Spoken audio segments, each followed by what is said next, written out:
Olá, queridos, é com alegria que vos quero saudar com a graça e a paz do Senhor nessa noite de domingo, dia 21 de junho do ano de 2020.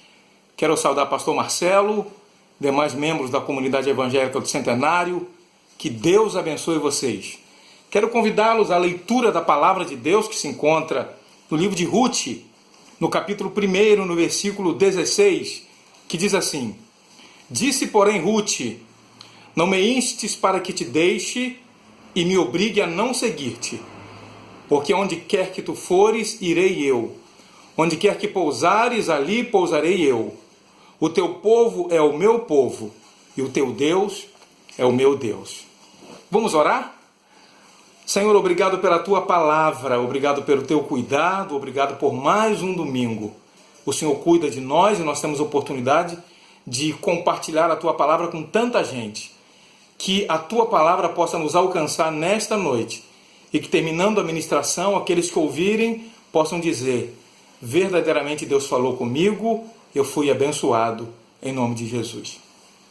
Meus amados, eu quero convidá-los nesta noite a pensar um pouco sobre a narrativa desse texto que nós acabamos de ler. O ambiente histórico em que o mesmo se dá, ele vai acontecer ali algum tempo depois em que o povo havia herdado e assumido a terra prometida. A palavra de fato havia se cumprido e a terra manava leite e mel. Mas o tempo passou e o escritor do livro de Ruth, ele diz que uma outra geração, ela veio, e essa geração se afastou do Senhor. Afastou-se da palavra de Deus, afastou-se dos princípios de Deus. E houve uma consequência. A consequência foi que a miséria veio, aquilo que as pessoas plantavam, a terra já não respondia. Os inimigos, eles se arvoraram contra o povo de Deus, e viver em Israel naquele momento tornou-se sinônimo de problema. E agora, no olho do furacão, uma família muito parecida com a minha, com a sua, eu imagino que aquele homem, chefe de família, o nome dele era Elimeleque, a sua mulher chamava-se Noemi, e eles tiveram 2 filhos, chamados Molon e Quilion. Aquele pai de família chega em casa um dia e diz para sua mulher: meu amor, eu tomei uma decisão. Viver em Israel não dá mais. Viver aqui em Belém está muito complicado, porque aqui não tem emprego, a coisa está muito complicada aqui. Eu ouvi dizer que lá no exterior, num outro país, entre os moabitas a moeda é forte, lá tem emprego. E olha, entre morrer de fome aqui e tentar a sorte lá, nós vamos para lá. E a história diz, irmãos, que eles assim o fizeram. Foi para aquele país, pai, mãe e os 2 filhos. A partir do capítulo 2 do livro de Ruth, a história muda radicalmente. A gente percebe que de repente a vida ela acaba trazendo outros contornos para aquela família. E o texto diz que em dado momento, o esposo de Noemi, Elimeleque, morre.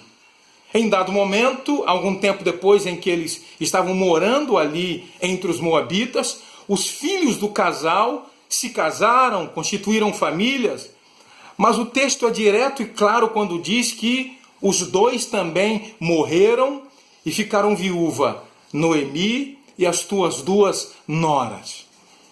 Meus amados, quando o Espírito Santo me inspira a compartilhar esta palavra com você, nesse domingo à noite, dia 21 de junho do ano de 2020. Se eu fosse dar um tema a esta mensagem, eu chamaria de Enfrentando as Tragédias sem Perder a Esperança. Quando eu olho para esta família, eu percebo que a mesma é o arquétipo da minha família, da sua família e de milhares de famílias, não apenas que estão no Brasil, mas que estão no mundo inteiro hoje. Que de repente, no pior cenário que alguém pudesse projetar 2020, ninguém projetava o que aconteceu humanamente falando. E agora a gente percebe que o caos se tornou presente em nossos dias. E agora, meus amados, que lições a gente pode tirar desse contexto? Quando eu olho para Noemi, para Elimeleque, para Molon, para Quilion, eu percebo que as coisas fogem ao nosso controle. E agora existem pelo menos 2 lições que eu quero compartilhar com você, que também, como eu, está no olho do furacão. A exemplo de pais de família, de mães de família, de pessoas que a essa altura já perderam a esperança, ou que estão quase perdendo a mesma. Eu quero nesta noite fazer aqui alguns apontamentos. E o primeiro deles, eu quero convidar você a não perder de vista que Deus não esqueceu de você. Você não pode em momento algum se permitir ser levado pelas circunstâncias e observar, olhar para Deus como se Deus não fosse um pai bondoso e maravilhoso que Ele é. Quando eu olho para Noemi, quando eu olho para Elimeleque, quando eu olho para aquela família que criou expectativas de ir para um lugar novo, com moeda nova, com possibilidades de emprego, com tudo dentro daquilo que humanamente falando estava bem resolvido, e de repente as coisas não acontecem do jeito que se esperava, eu olho para eles e vejo centenas e milhares de famílias no Brasil e no mundo nesse momento. Meus amados, a peste do Covid-19, a desgraça dessa situação, dessa pandemia, mexeu com todo mundo. Enquanto eu estou pregando aqui, a minha voz está chegando agora em casas, em famílias de gente que perdeu amigos, perdeu familiar, e agora em meio a essa pandemia, o que pensar? Como se posicionar diante dessa situação? Algumas lições esse texto me mostra, e eu quero encorajar você nesta noite a entender e a perceber a ação de Deus nos processos históricos da sua vida. Eu até queria poder dizer para você que na nossa humanidade nós temos todas as respostas. Nós não temos. Eu estou falando para a gente agora que perdeu algum familiar. E por que a gente lida com tanta dificuldade diante da perda da vida? Porque o ser humano não foi feito para morrer. O ser humano foi feito para viver eternamente. A morte foi um acidente de percurso. Mas eu quero que você entenda esta noite que se Deus levou alguém da sua família, alguém que você muito amava, alguém que você gostava, não cabe a você se colocar no lugar de juiz agora e tentar achar as respostas para essa pergunta, porque você não vai ter.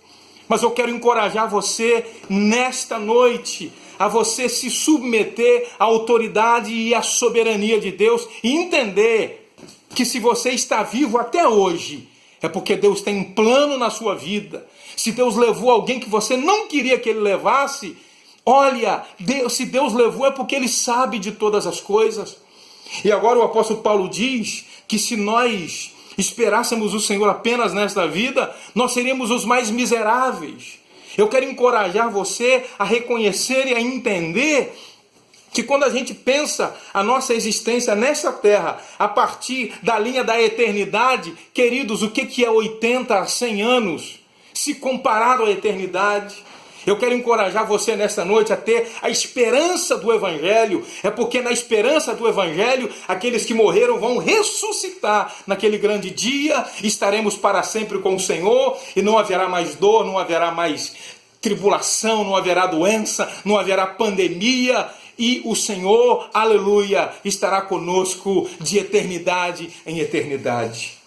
E agora Noemi, ela perde o seu marido, perde os seus 2 filhos, e ela se vê agora sendo obrigada a voltar para casa, a voltar para Belém, com a mão na frente e outra atrás. Quando ela sai com filhos, com esposa, com esposo, com expectativa. Quando ela sai amparada, e agora ela volta desamparada, sozinha, mas ela volta para casa.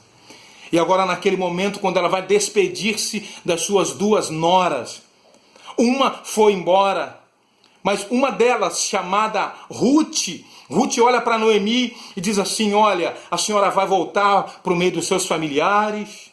Eu também sou viúva como a senhora, mas sabe de uma coisa, minha sogra? A senhora não vai sozinha não, eu vou com a senhora. Eu vou colar com a senhora. Para onde a senhora for, eu vou junto. E agora a Noemi diz assim: não, minha filha, você é nova, você pode casar de novo, você pode constituir família, você tem uma vida toda pela frente. Mas Ruth diz assim: não fica insistindo para que eu te deixes, porque eu não vou deixar a senhora. Para onde a senhora for, eu estou junto. Meus amados, eu quero caminhar para o final desta mensagem, dizendo para você que o papel de Ruth na vida de Noemi é o papel do Espírito Santo na sua vida. Quem sabe eu estou falando para gente que criou expectativa, está tendo que começar de novo, está agora me ouvindo sem expectativa nenhuma e querendo desistir, querendo parar. Eu quero dizer para você que o Espírito Santo está do teu lado, dizendo: meu filho, levanta a tua cabeça, eu estou contigo, eu vou te ajudar, eu não vou te deixar, eu não vou te abandonar. Aí o próprio Deus diz assim: olha, mesmo que uma mãe ela se esqueça do filho a quem ela possa ter gerado, eu jamais me esquecerei de ti, o teu nome está escrito na palma das minhas mãos. Eu quero finalizar dizendo para você esta noite que Deus é bom.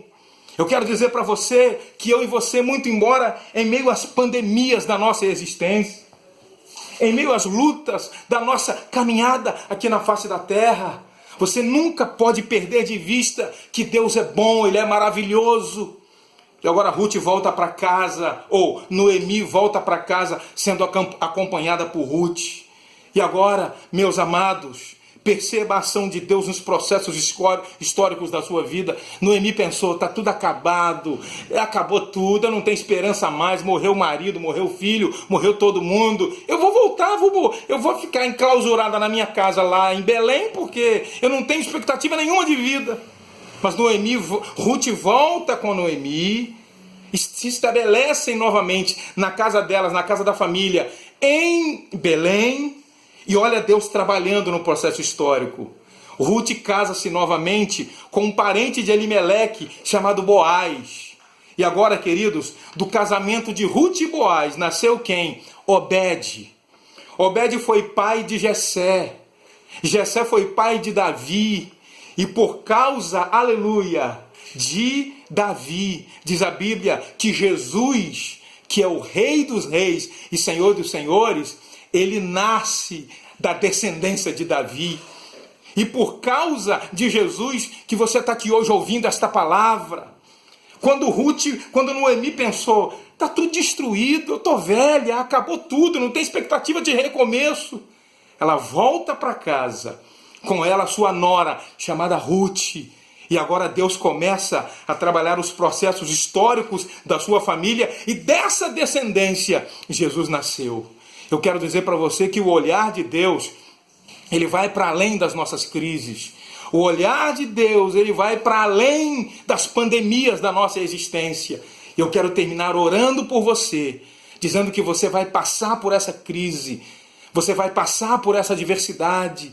Nós vamos passar por esse momento de vale, nós vamos sair do outro lado. Isaías, e as perdas que eu tive, as perdas que você teve, você vai lidar com elas da melhor maneira possível e vai entender que o evangelho que nós pregamos é o evangelho da esperança.